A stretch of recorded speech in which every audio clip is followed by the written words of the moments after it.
Y hoy en la emisora cultural Universidad de Antioquia hablamos sobre monitoreo de fauna, sobre sensibilización y educación ambiental. Aquí en el Oriente Antioqueño tenemos diversas iniciativas, publicaciones y colectivos que se han dedicado pues a esta labor, a veces un poco compleja, pero llena de muchas satisfacciones seguramente. Y hoy sobre esas historias y este tipo de iniciativas, pues tenemos dos invitados, Julián Montoya y Nicolás Echeverry. Julián Montoya, del proyecto La Unión Fauna. Bienvenido a la emisora cultural Universidad de Antioquia. ¿Cómo has estado? Todo muy bien, muchas gracias. Qué bueno. Y Nicolás Echeverry, del proyecto Rastro y Memoria. Nicolás, ¿cómo va la vida? Bienvenido. Todo muy bien, Iván. Qué bueno, por acá todo muy bien, afortunadamente, queriendo conocer más de estos proyectos que los han unido en el monitoreo de fauna. La Unión Fauna y Rastro y Memoria, pues se unen precisamente con este objetivo. Así que quisiera que de manera particular cada uno me cuente cómo empezó en este cuento. ¿Quién? Bueno, si quiere empieza usted o yo. Dale, empiezo yo. Listo, no. Mira, el tema es bien interesante y es, eh, mi abuela en particular es del municipio de La Unión. ¿Sí? Y ella me contaba cuando yo estaba chiquito que ella en La Unión veía cuzumbos, veía que zorros, veía un montón de animalitos porque ella les tocaba ir desde la escuela hasta, perdón, desde la casa donde ella vivía en la vereda del Guarango hasta la escuelita del Guarango, ¿sí? Y yo iba muchas veces a la Unión y yo casi nunca encontraba todos esos animales. Pues de hecho lo único que uno veía en la Unión sí mucho eran pajaritos.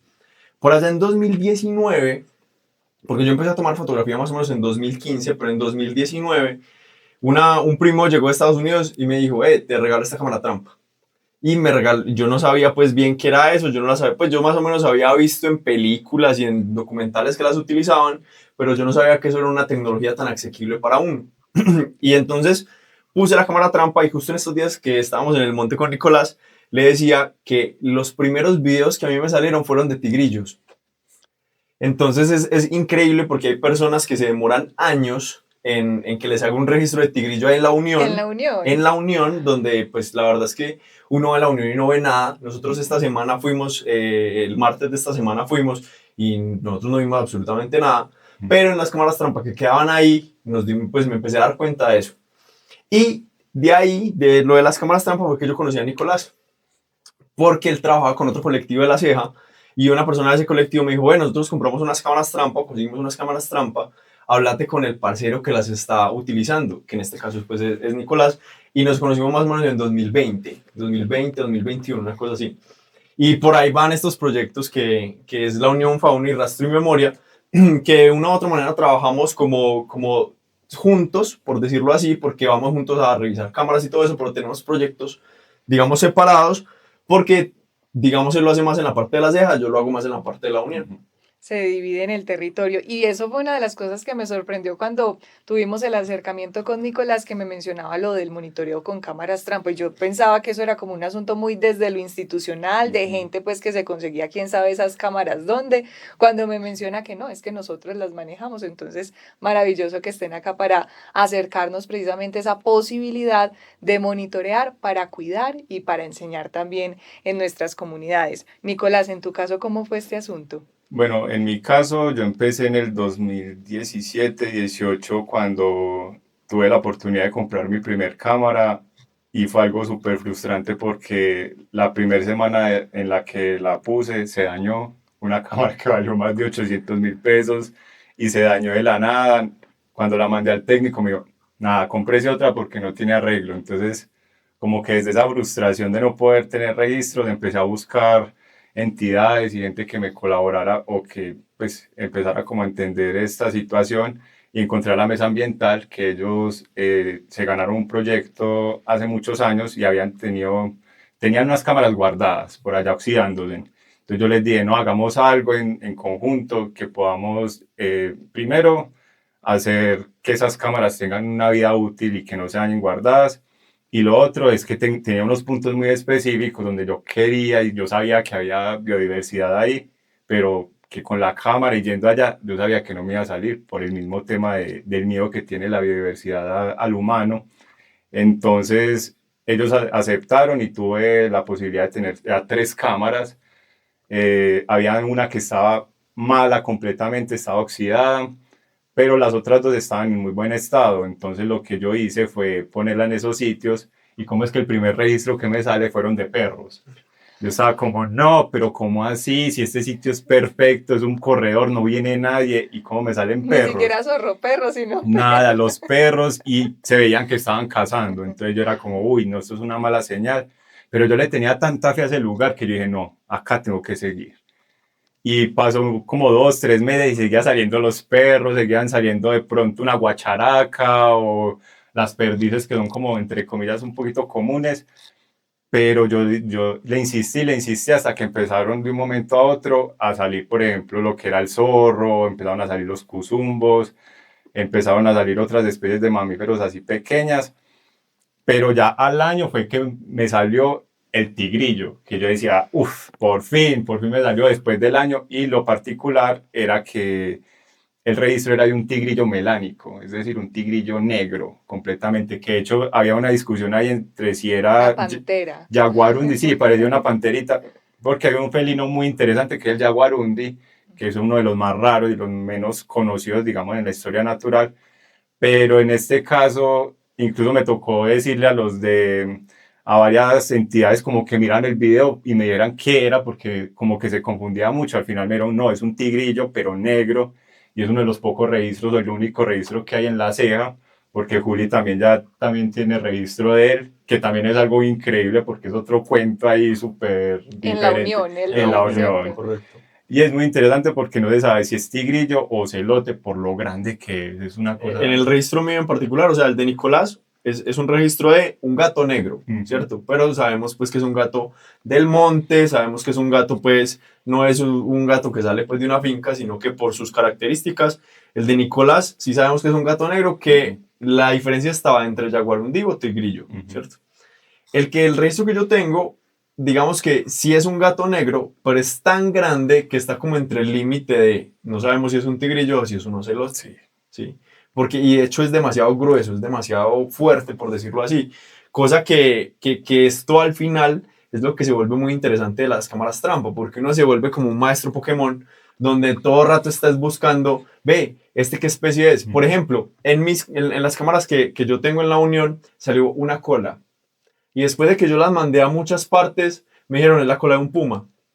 Y justo no salió el puma. O sea, entonces es muy bacano porque sabemos que hay animales que están pasando por ahí, sabemos que todavía no están muertos, por decirlo así, pero es muy frustrante porque no coge el animal completo.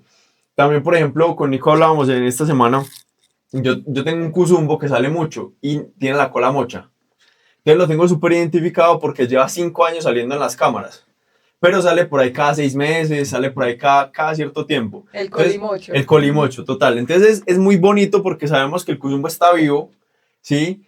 Pero digamos que de una u otra manera, cuando deja de salir por unos meses, a uno le dice que le habrá pasado al animalito, lo habrán agarrado unos perros, ya lo cazaron o algo, pero todavía está, el colimocho todavía está dando por ahí lidia. Por allá de vez en cuando me le tengo que reportar a Julián, voy a aparecer en tal cámara para que despeje la duda. ¿Y cómo hacen esa revisión del material? No sé si esto, digamos, ustedes dejan las cámaras, no sé, pasan por ellas cada 6, 3 meses y tienen 2000 registros, no sé, como que explíquenos un poquito cómo funciona eso.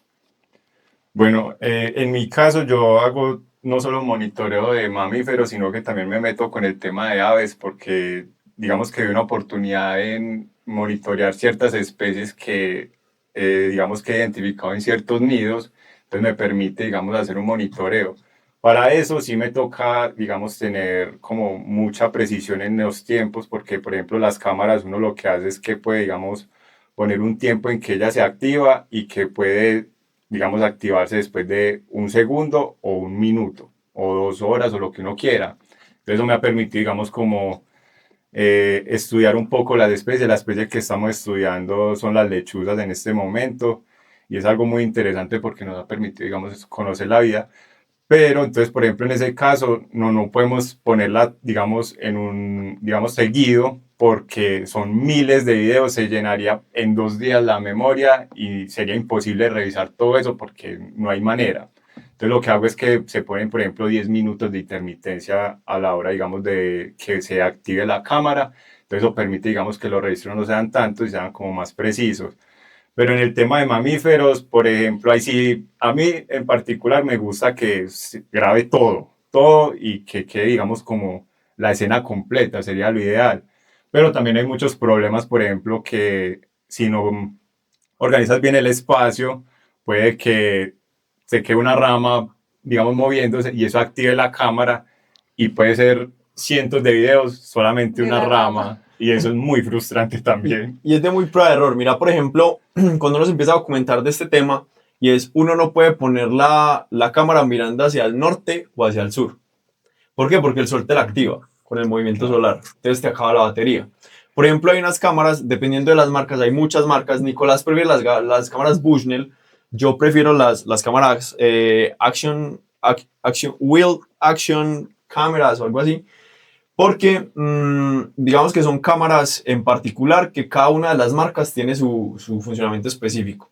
Entonces, mira, por ejemplo, las que yo manejo duran más o menos 6 meses con pilas alcalinas, ¿sí? Más o menos, entre 4 y 6 meses, dependiendo de, tienen que ser pilas alcalinas y no pueden ser pilas recargables, porque las pilas recargables se las come el frío. Y eso es una cosa que a uno nadie le dice, que nosotros lo descubrimos, ¿cierto? Entonces imagínate vos dejar una cámara y cuando miras tú, 15 días se le acabó la batería y vos fuiste a los 3 meses, o sea que fueron 2 meses y medio que se perdieron. ¿Por qué? Porque le pusiste la cámara con pilas recargables porque vos dijiste que eso te va a solucionar el tema de, digamos, de plata, porque la verdad, eso es un consumible que nuestros proyectos gastan mucho. Y ¿sí? también en términos ambientales, Y en pues términos dice uno, ambientales ¿cierto? y toda la cosa, por más de que uno se las entregue a recopila y demás, pues las baterías son contaminantes, ¿cierto? Pero nos damos cuenta de eso. Entonces, por ejemplo, Nicolás tiene unas cámaras más cerquita que sí puede ir cada 15 días, donde esas cámaras sí las puede tener con pilas recargables. Las que yo tengo en la Unión, como son más lejos, es a hora y media caminada y a hora y media caminada de regreso, el carro no llega hasta por allá, nos toca tirar monte un rato. Entonces, estas cámaras, si yo las tengo que funcionan cada 6 meses, vamos por ellas cada 6 meses. Y cuando estamos probando un nuevo sitio como de donde la vamos a dejar, vamos por ahí cada mes y medio más o menos, para ver qué tomo y demás. En las primeras veces que las cámaras yo las fui a recoger fueron cientos de videos, fueron demasiados videos. Y casualmente, no le estoy metiendo la culpa a lo que voy a decir, pero desde que por ahí hicieron una aguacatera, ya casi no pasan animales.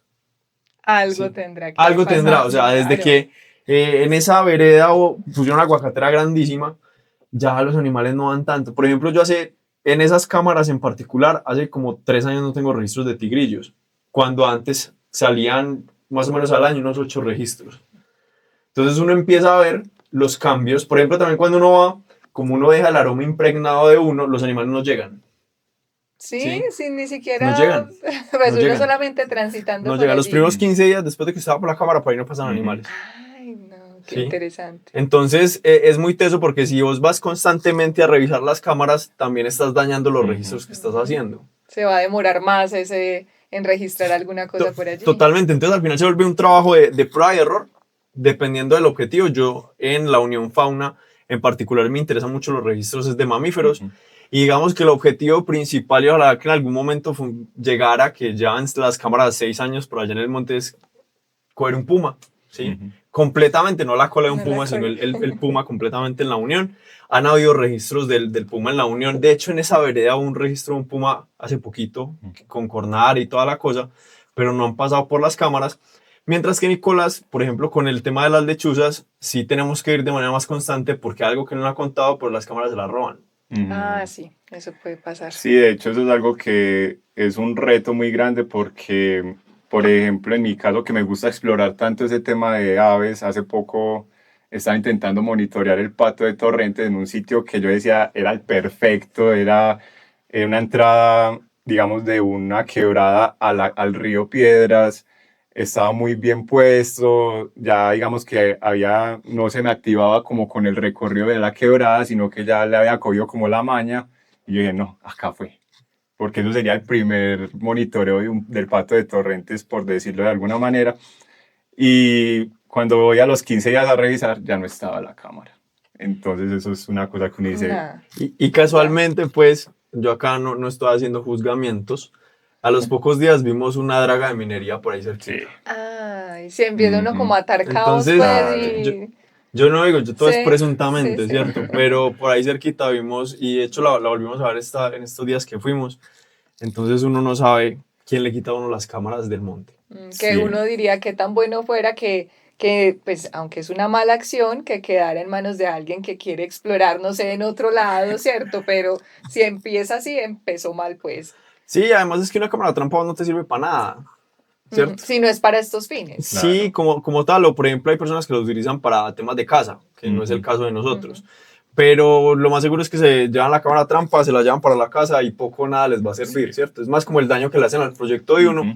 porque son proyectos autofinanciados como tal, donde conseguir una cámara de estas, las más baratas pueden estar alrededor de los 400.000 pesos, Ujú. donde el mantenimiento de pilas, diferentes SDs y demás tienen pues cierto costo. Entonces, al final, si una persona ve una cámara trampa en el monte, déjela quieta, Ujú. ¿sí? Por No, no, favor. no, no la coja, o sea, déjela ahí, que le aseguro que más tarde cuando usted aparezca en la camarita, más bien salude y que quede en un videito de una Ujú. persona que está haciendo Sí. Sí, monitoreo. algo que deje el teléfono más bien para que le compartan lo que se Sí, por halló, ¿cierto? favor. Los animalitos que por ahí se pudieron ver. Total. Cuando ustedes nos hablan, bueno, la SD la pasamos a recoger, es uno dedicarse días enteros a ver con minucia además, porque me Mm. decís que una colita. Y cuando uno, pues uno la pasa rápido y dirá, pues esa colita puede ser muy fácil una ramita con la que uno la confunda o una parte de un árbol. Entonces no sé si son horas también allí dedicadas a ver muy bien la foto, el momento del video para ver qué es lo que coge o capturó la cámara en su momento. Sí, de hecho yo todavía ahí tengo videos que todavía reviso. Yo tengo fe de que todavía hay algo ahí, porque si es como que uno que hay como con la ilusión, o por ejemplo hay registros que son muy borrosos de ciertas cosas que uno no sabe qué es, entonces toca analizar, pero sí, son horas de uno estar, sentarse en el computador, tener discos duros también para almacenar todo esto, porque ya ni siquiera en la nube nos da porque toca, son muchos videos. También la calidad, pues no sé en qué grabas vos, pero yo grabo en una que esté, no sea pues la HD, pero sí digamos que sea decente, porque si no el espacio no da. Y la revisión, sí, o sea, eso no se puede sentar horas y horas ahí en el computador, mire y mire, devuelva, pare en cierto punto, aquí se movió algo.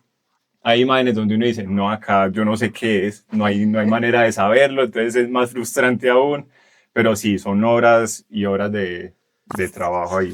Yo sufro un poquito más de ansiedad y yo casi que el día que llego la tengo que revisar, así no duerme ese Ujú. día, ¿cierto? Pero digamos que yo lo que no es fácilmente visible, yo lo descarto. En otras palabras, yo veo el video y si en los 10 segundos del video, porque son videos de 10 segundos, pero pueden Ujú. ser 500 videos, ¿cierto? Entonces yo lo que no aparezca ahí que se vea visible y tan, yo ese video lo descarto en particular.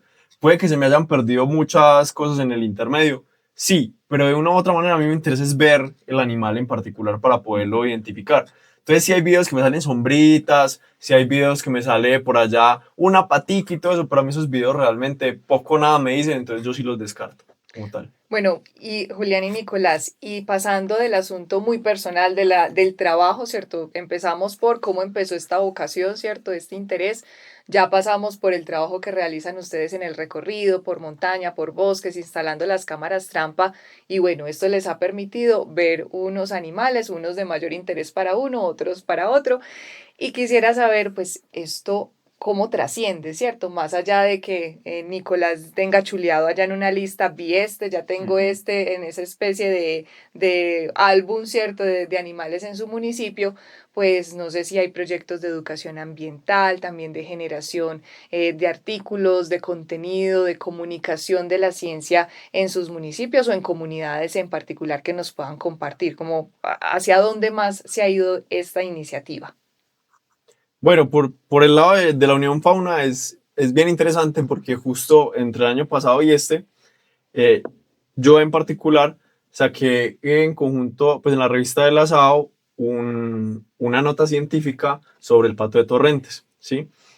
El año pasado y el año pasado, más o menos, Nicolás tuvo la oportunidad de trabajar en un proyecto de AFIT que estaban haciendo un gran estudio y justo yo en el 2020, se me olvidan las fechas más o menos, yo soy muy malo para las fechas y para los nombres, me disculparán, donde yo fui al río Piedras y le pude tomar una foto al Pato de Torrentes de pura casualidad comiéndose un pescado, ¿cierto? Comiéndose un pez, ¿sí? Ya es pescado porque se lo estaba comiendo, ya lo había pescado, ¿cierto?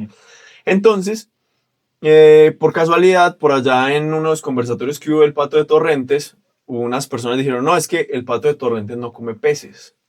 Alguien dijo por ahí en uno de los conversatorios. Entonces un amigo que es Cristian Carmona de la CEA me dijo, porque yo estuve con él cuando lo del pato, me dijo, ve, por ahí dijeron que el pato de Torrentes no come peces. Y yo, pero ven, y si yo tengo fotos de ese pato comiendo peces, ¿sí? Entonces empezando a revisar la bibliografía que había del pato, evidentemente los estudios que habían y que hay en particular de alimentación no mencionan mucho los peces. Por allá hay algunos artículos que lo mencionaban, que alguien lo vio, que alguien dijo. De hecho, por allá vi una foto en Facebook de un pato de la subespecie que está en Argentina, que es la Armata armata, que es la que está en Argentina, comiéndose una trucha, pero digamos que eso no está registrado para la subespecie que tenemos acá, que es la colombiana. Entonces yo empecé como a averiguar este tema y salió esa nota científica de un pato de Torrentes macho comiéndose un pez en particular, donde fue el primer registro para la ciencia con evidencia fotográfica de esa situación, ¿cierto? Entonces ahí es cuando uno se da cuenta que todos podemos hacer ciencia. Nosotros pensamos que la ciencia es se hace de unas personas que están por allá con unas batas blancas en un laboratorio como tal, o que son personas que tienen solamente doctorado y que solamente los que tienen doctorado pueden publicar. Y no, de hecho yo no soy biólogo, yo soy ingeniero de sistemas y me di cuenta que después de mucho esfuerzo, después de muchas revisiones, yo he podido hacer publicaciones científicas como tal de la biología. Así Sí. es, en este caso con el Pato de Torrentes, que ya digamos que es un ícono, por así mencionarlo, en municipios como Concepción, La Ceja, ¿cierto? Que se ha propuesto la comunidad defender precisamente su presencia y conservación en estos escenarios. Nicolás, ya Julián mencionaba, estaba en un proyecto, ¿cierto? Relacionado con la conservación y también el monitoreo del Pato de Torrentes. Contanos qué más se ha hecho en divulgación, en educación, cómo esto trasciende el espacio personal de Nicolás.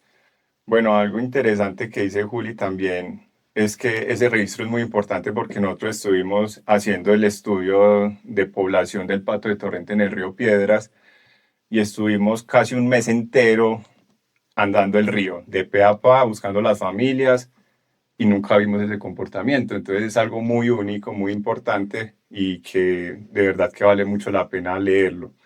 El estudio que se hizo era específicamente para constatar de que hay muchas familias, que no solamente es una familia de paticos que está ahí donde siempre se ve, sino que de ahí para allá hay un montón de familias y que es muy importante, digamos, eso para la conservación. Pero digamos que uno de los objetivos de Rastro y Memoria y a manera personal es llevar toda esa información, toda la divulgación a muchos lugares donde más se pueda. Una de las cosas es que con la mesa ambiental y con algunos colectivos de La Ceja hemos venido trabajando en llevar todos esos registros, información o talleres a diferentes tipos de veredas, a juntas de acción comunal, donde nos abran los espacios. Entonces, por ejemplo, ahorita estamos trabajando en la vereda Higuerón, en un proyecto donde estamos haciendo un inventario de biodiversidad, no solo de fauna, sino de flora, de aves, mamíferos.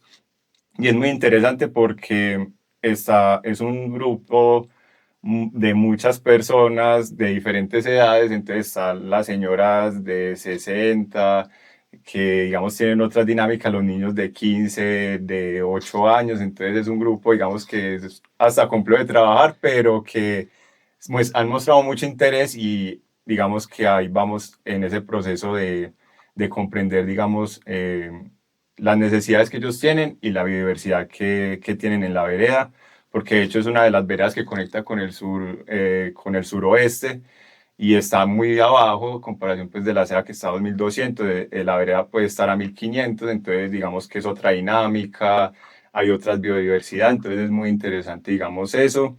Y también, por ejemplo, en el tema del estudio de las lechuzas, esto lo hago pues, de manera investigativa para conocer su comportamiento. y se hace con un proyecto que se llama Proyecto Tito. Y de ahí, digamos que hacemos mucha divulgación también donde nos inviten, nosotros vamos, conversamos sobre las lechuzas, sobre esos hallazgos que hemos obtenido con este monitoreo, porque hay algo interesante y es que, por ejemplo, en el caso de las lechuzas, gran parte de la historia natural que conocemos ha sido por los estudios que han hecho en otros países. Pero acá, digamos que lo que hemos venido haciendo es toda la historia natural que hemos venido recolectando en cámaras trampa, ya sacamos como datos importantes, por ejemplo, que la lechuza no solo come ratones, sino que también se alimenta, por ejemplo, de cucarrones, de insectos, de otras especies, que es muy importante. También el tema de envenenamiento, ellas sufren mucho el envenenamiento por rodenticidas, por venenos, es decir, que se comen un roedor envenenado y las envenena a ellas. Entonces han sido como problemáticas, pero también digamos que nos gusta mucho llevar mucha información que hemos recolectado con esas cámaras a otros lugares donde pueda ser útil y donde, digamos, sensibilicemos a las personas. Y de la ceja al higuerón, ¿cuánto se demora uno, De las Nicolás? cejas Más o es menos. horita y media, casi las 2 horitas de trayecto. Sí, de hecho, algo que comenta Nicolás muy importante y es que nosotros somos uno de los países más megadiversos del mundo, pero en particular nosotros no somos los que más generamos ciencia alrededor de los animales y de la biodiversidad.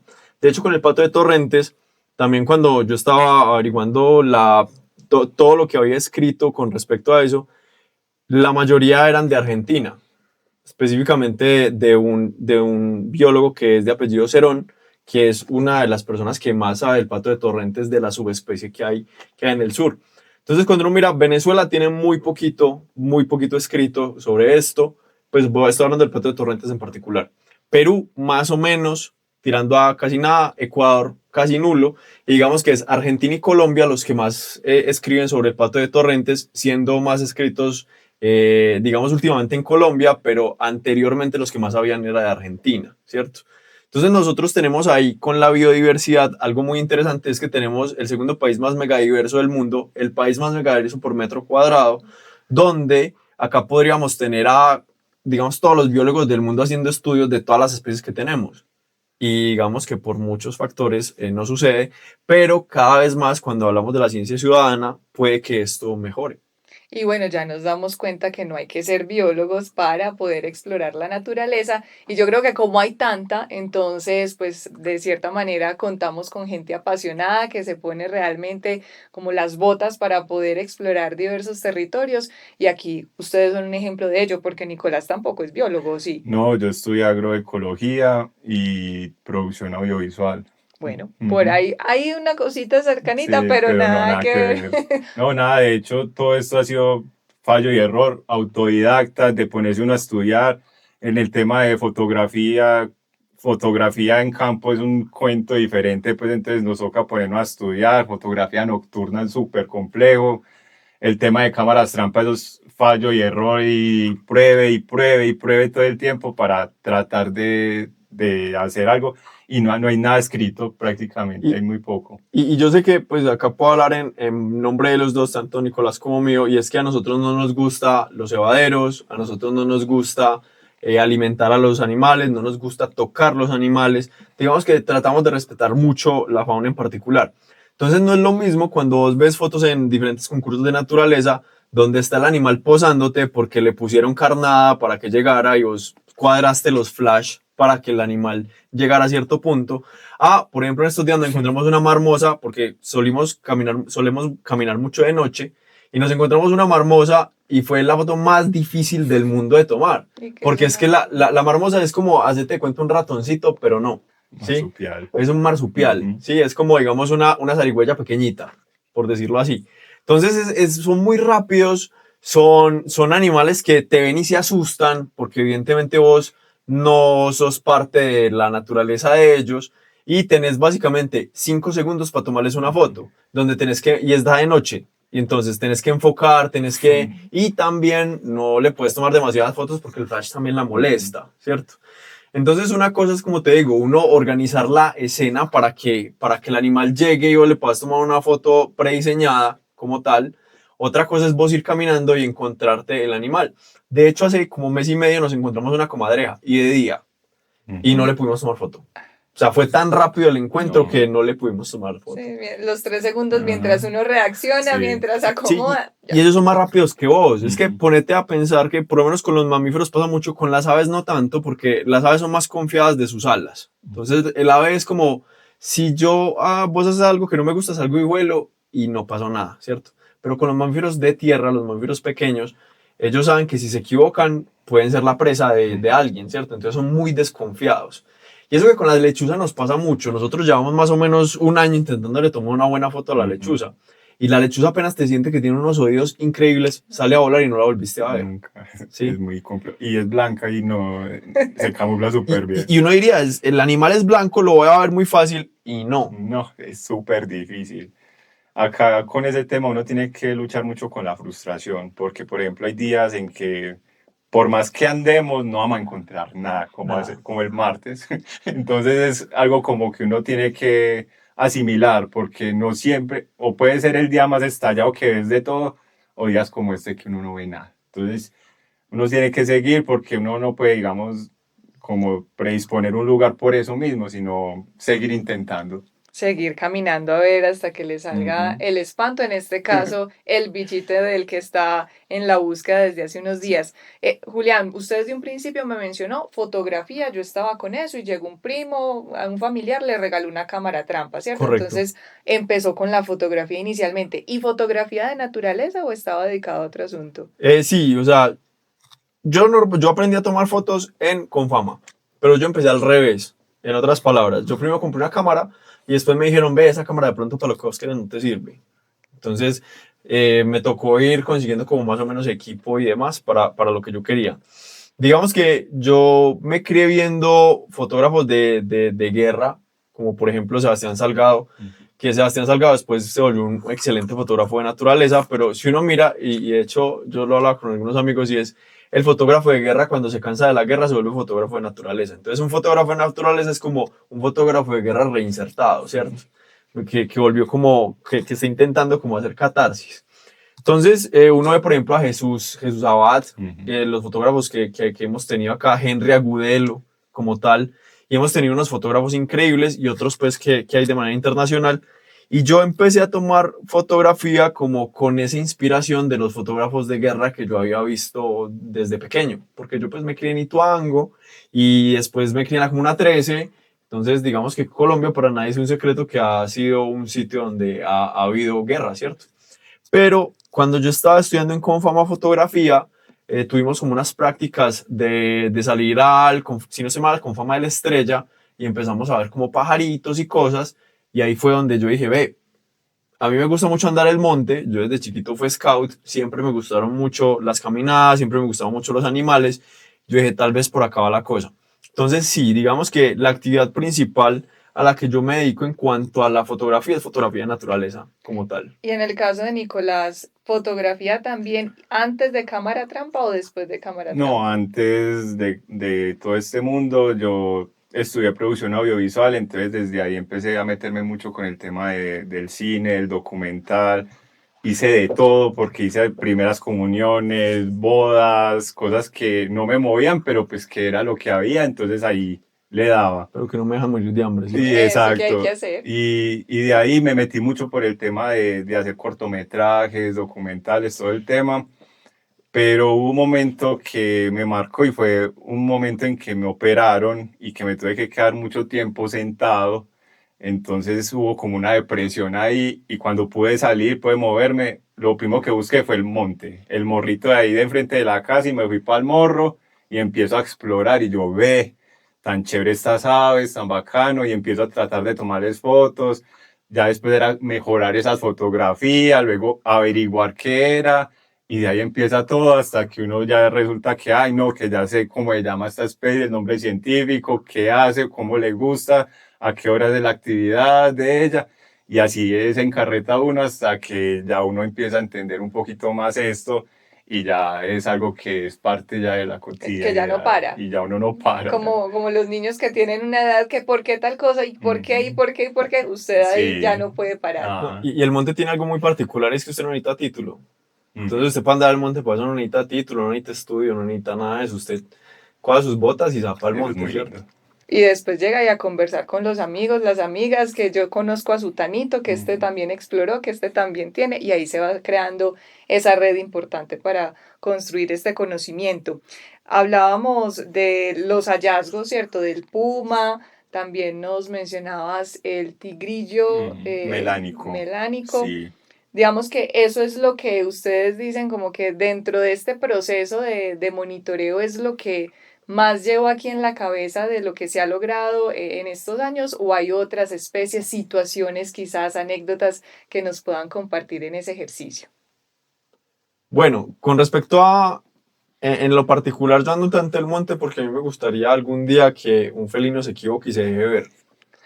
Y se haya tomado una buena foto, porque digamos que yo alguna vez bajando del páramo del Sol de Urrao pude ver un jaguarundí, pero fueron 5 segundos donde no pude haber hecho nada, ¿cierto? Entonces, digamos que los registros, por lo menos que yo más persigo, son los de los tigrillos, ¿sí? Los de los felinos, y sí han sido como los que más me ha, digamos, me ha gustado tener. Pero, por ejemplo, yo he captado zorros, parejas de zorros, cuzumbos, tairas. Las tairas son hermosísimas y unos comportamientos de las tairas. Poner que para los que no conozcan las tairas, la taira es como el hermano mayor de la comadreja. Entonces es un animal muy robusto, es un animal muy grande que también trepa árboles, es más que todo diurno, que eso en los mamíferos pues no es tan normal. Entonces son registros muy bonitos como tal. Pero digamos que uno ya con esto, aparte de las cámaras trampa, empiezas como a hacer como expediciones, ¿cierto? Entonces yo he tenido la oportunidad, y Nicolás también, de ir a Chingaza a buscar el oso de anteojos, ir al Casanare a buscar el jaguar, ir a Gorgona a ver, pues, a ver ballenas y buscar serpientes, ir a Nuquí también a buscar ranas venenosas. Entonces ya no es solamente la cámara trampa y el registro de la cámara trampa en particular, sino que ya uno se vuelve como un adicto a ver animales, Un pero en cazador ambiente con el natural, lente. exactamente. Entonces, no es solamente eso. Por ejemplo, yo voy ahorita en agosto a la Patagonia chilena a ver pumas, ¿sí? Y es un viaje que llevo planeando 5 años, ¿cierto? Pero así como esto, en 2018 también fui a la Patagonia, pero a Argentina, a ver orcas, ¿sí? Y así se la va yendo a uno como la vida, de proyecto en proyecto, de ir a ver animales. Así es, y de registrarlos para, no sé, disfrute, cierto, particular, pero también para compartirlo en redes que ahorita nos van a entregar los daticos para que las personas les sigan, y esas personas que nos están escuchando en otros lugares del departamento de Antioquia o del mundo a través de internet, que están así en el ensayo error de cámara trampa de monitoreo, aquí tienen dos historias, dos personajes que les pueden ayudar en ese contacto a través de redes de, hey, me pasa esto, o no sé cómo poner tal cosa, les ayudan, ¿cierto que sí? Claro, ahí Por estamos. acá la orden, como dicen por ahí. Más les vale que Sí. digan que sí. Entonces, y no sé en el caso de Nicolás, si también tiene algún registro. Yo creo que para mí ha sido como un reto, es como llegar a los mamíferos arbóreos. Hay mucha especie que no baja por nada del mundo al suelo o no aparece en las cámaras, por decirlo de alguna manera. Entonces, ese es uno de los retos que tengo en este momento y que me gustaría hacer. Es muy difícil porque tocaría montarla en un árbol, a veces es casi imposible o es muy difícil, digamos, lograr eso porque uno no sabe por dónde o cómo va a ponerla, en qué lugar, que no se muevan las ramas, o sea, es muy difícil, pero son. Y uno no se va a cargar una escalera hora y media caminando por el Ajá, monte. entonces eso es muy complejo, pero sí es uno de esos retos que me gustaría asumir en algún momento para poder sacar, por ejemplo, lo que es los perros de monte, el olinguito, puercoespines, esas marmosas que hemos hablado, las zairas que también a veces se montan en árboles y muchas especies que pueden estar y que no sabemos, entonces eso es uno de esos retos que me gustaría asumir. Y de igual manera, obviamente estamos en esa búsqueda del puma, que sabemos que está, hemos encontrado heces, hemos encontrado Huellas. huellas, marcas, entonces estamos muy cerca, es muy frustrante porque obviamente es mucho esfuerzo que le hemos metido, pero seguimos ahí en esa búsqueda del puma. ¿Y hay algún animal que les haya posado, que hayan contado con esa suerte que ustedes dicen, pero este prácticamente pues quiere que yo le tome fotos? De hecho, hay tairas o hay animales que por la noche, más que todo las tairas y los tigrillos, No sé si es porque tienen una percepción mucho más desarrollada, pero la cámara tiene algo bien interesante y es que tiene unos LED que nosotros no los podemos detectar porque son LEDs infrarrojos para que la cámara pueda tomar la foto de noche o el video de noche. Y uno no los detecta, uno no los ve, pero los tigrillos sí son capaces. Entonces, por ejemplo, cuando la cámara se activa, uno ve cuando el tigrillo viene de frente que se da cuenta. Y lo primero es que mira qué es y puede que se devuelva o que siga su camino, dependiendo si ya ha pasado o no por ahí. Entonces, sí, de hecho se ve mucho, más que todo, las pavas no se dan ni cuenta. Por ejemplo, los pajaritos pequeñitos y demás, como, no sé, las perdices doradas, las perdices rojas o coloradas no se dan cuenta y tal. Pero estos mamíferos que tienen como una percepción más grande de su entorno, sí se dan cuenta de la cámara y muchas veces te posan. Y en el caso de Nicolás, ¿alguna que le haya dedicado más de 5 segundos? Sí, pero más no en un monitoreo, sino por ejemplo, viéndola así visual, una vez me pasó algo súper loco y fue mi primer encuentro con un puercoespín.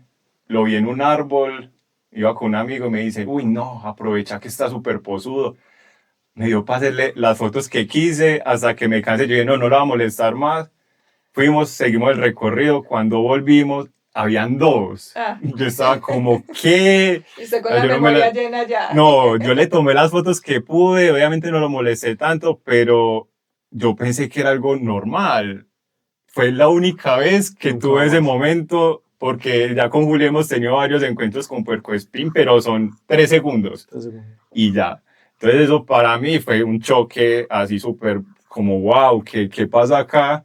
Y también varios encuentros con olinguitos, que es una especie muy rara también, que incluso es como esos mamíferos que apenas descubrieron como en 2013, como que le dieron como una identidad como tal.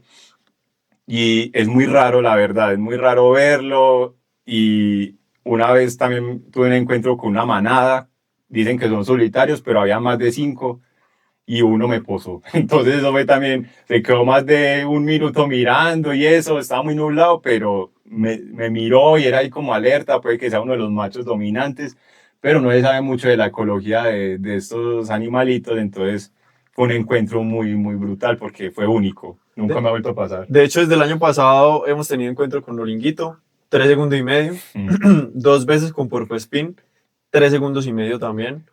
Y la verdad es que son fotos, como te digo, nocturnas y aparte son animales que en lo general salen corriendo. Y pues salen corriendo por los árboles. Entonces tienen una habilidad increíble que se te pierde en un momentico. O sea, no, no es en vano lo que mencionabas de un principio, Nicolás, lo de manejar la frustración, Sí, porque es cada tres uf, segunditos recorrer 100 metros si se encuentran, como decían, y manejar estos 3 segundos entonces que se puede en este caso desarrollar la situación de o me fotografía o no hay nada para hacer más. o la otra que pasa es que está ahí, está perfecto y te falla o el flash o la memoria o se te empaña el lente o pasan mil o se te nubla, o sea, pasan mil cosas que no te dejan. Se dañó todo. Estaba ahí, pero no se pudo. Eso también pasa. Todo está diseñado para que esté en contra tuyo realmente. Más que todo, es que la fotografía es pintar con luz. Ajá. Fotografía, pintar con luz. Entonces, si no hay luz, entonces ¿cómo estás haciendo fotografía, cierto? Bueno, hay que insistir y por eso los tenemos a ustedes en ese trabajo que nos permite disfrutar de paisajes y pues del monitoreo de los animales también muy valioso. Quería cerrar esta conversación preguntándoles para qué este esfuerzo, ¿cierto? ¿Para qué recorrer hora y media, no solamente en la instalación de la cámara, de ir entonces a revisar qué se logró recoger, sino también de llegar a las comunidades, compartir con ellas? ¿Para qué? En cada uno que me cuente qué lo motiva a hacer todo esto. Bueno, esto empieza con mi bueno, lo que empieza la ciencia y con lo que empieza absolutamente muchas de las cosas que uno hace, y es con esas ganas de conocer, ¿cierto? Digamos con una duda, con una pregunta en particular. Pero hoy como tal, ya cuando esto se vuelve un proyecto más de conservación y de visibilización, uno se empieza a dar cuenta que uno puede aportar a muchas cosas. Te voy a dar un ejemplo. Por el lado de la Unión van a hacer una represa, ¿sí? Y en el momento que fueron a socializar el proyecto de la represa, que digamos son proyectos donde tienen que socializar con la comunidad lo que va a suceder, yo les hacía preguntas como, hey, vení, ya identificaron tales especies, ya identificaron tales otras, ya hay un plan para esas especies, y ahí es cuando uno se da cuenta que no las han identificado para ese momento, ya sí, pero para ese momento el estudio de impacto ambiental posiblemente habían unas especies que no tenían toda la identificación que debían de tener, ¿cierto? Cosa que pues se hace en el momento que se tiene que hacer, se mandan los derechos de petición que se tiene que hacer. Entonces, de una u otra manera, aparte de que conozcamos lo que tenemos para poderlo proteger, también es en estos macroproyectos hacer como ciencia ciudadana o veeduría ciudadana para que estos proyectos no dejen de lado, por ejemplo, la reubicación de serpientes, no dejen de lado también la educación que tienen que darle a las personas. ¿Qué pasa si cuando se empieza a llenar la represa una serpiente se le mete a la casa? ¿Usted la va a matar? Pues la idea es que no, ¿cierto? De hecho es muy interesante porque ya en comunidades que hemos ido nos cuentan cosas muy bonitas como, ve, hace 10 años por acá ya no se veían las guacharacas y ya se volvieron a ver, ¿cierto? O por ejemplo que un amigo de Nicolás que se llama Jonathan dice, ¿sabes qué? Mi papá se dio cuenta que la serpiente tigre le ayuda con las ratas, entonces nosotros por acá tenemos una medio cebadita para que nos ayude con eso, ¿cierto? Entonces nos damos cuenta de que todo esto es para enseñar a la comunidad que tiene cosas muy bonitas y que no hay necesidad de que maten los animales, que las pavas no son para que usted haga sancocho, para eso le venden a usted, pues hay sitios donde te venden comida que nosotros podemos comer y no tenemos que ir a cazarla. Y también, por ejemplo, en Amalfi, en una vereda de una tía, donde vive pues una tía, se trabaja mucho para que no maten a las serpientes, ¿cierto? Entonces todo eso, todo lo que uno está visibilizando, tomando las fotos, mostrándoles, diciendo que son animales que no te van a hacer nada si tú no les haces nada, ¿sí? No envenenen las ratas, más bien póngale trampas a las ratas o demás para que la rata después no envenene la lechuza. Eso al final no se da cuenta que la naturaleza es una serie, es una serie de individuos y de conexiones que todos dependemos de todos, ¿sí? Entonces es visibilizar eso. Nicolás, haga de cuenta que no escuchó a Julián. ¿Qué lo mueve a usted para que esto? Bueno, hay varios temas que parten de esto del que estamos haciendo y son un montón de problemáticas que hay. Entre ellas, lo que contaba, pues lo de rodenticidas, pero por ejemplo hay una problemática que a mí me tiene acá sonando demasiado últimamente y son los atropellamientos de fauna.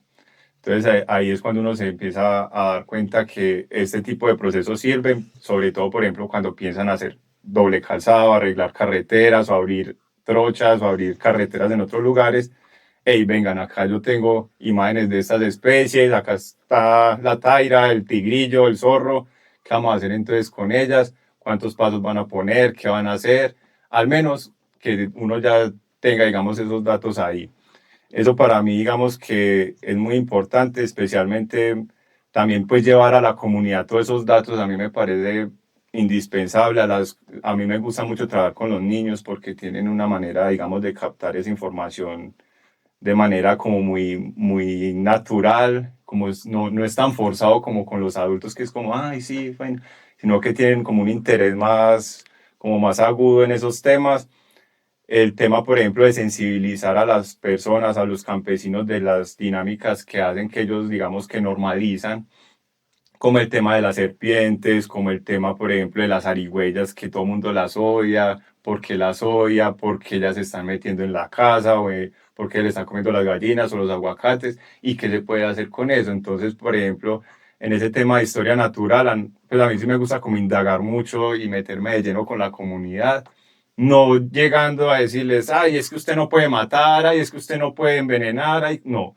Venga, hablemos, entremos porque es importante la zarigüeya, porque es importante la lechuza, que también tiene un montón de mitos, que hay que la bruja, que cuando canta se muere alguien, mil cosas así. Pero es que ahí diciéndote, escuchar la primera vez una lechuza es muy Sí, miedoso. sí, ellas dicen que, ay, no, que el vuelo es muy calladito, pero ellas tienen unos sonidos que Tienen son unos gritos tenebrosos. horribles. Entonces, por ejemplo, ese tipo de cosas, llegar, pero con información que hemos recolectado para que ellos sepan que, digamos, estamos trabajando en pro de eso y no les vamos a juzgar. Por ejemplo, yo las primeras salidas de campo que tuve era con una familia de cazadores y para mí fue muy fuerte llegar a ese punto de que me invitaban a las cacerías que hacían. Yo lo que hacía era tomarles fotos. Yo, venga, no, yo les voy a tomar fotos.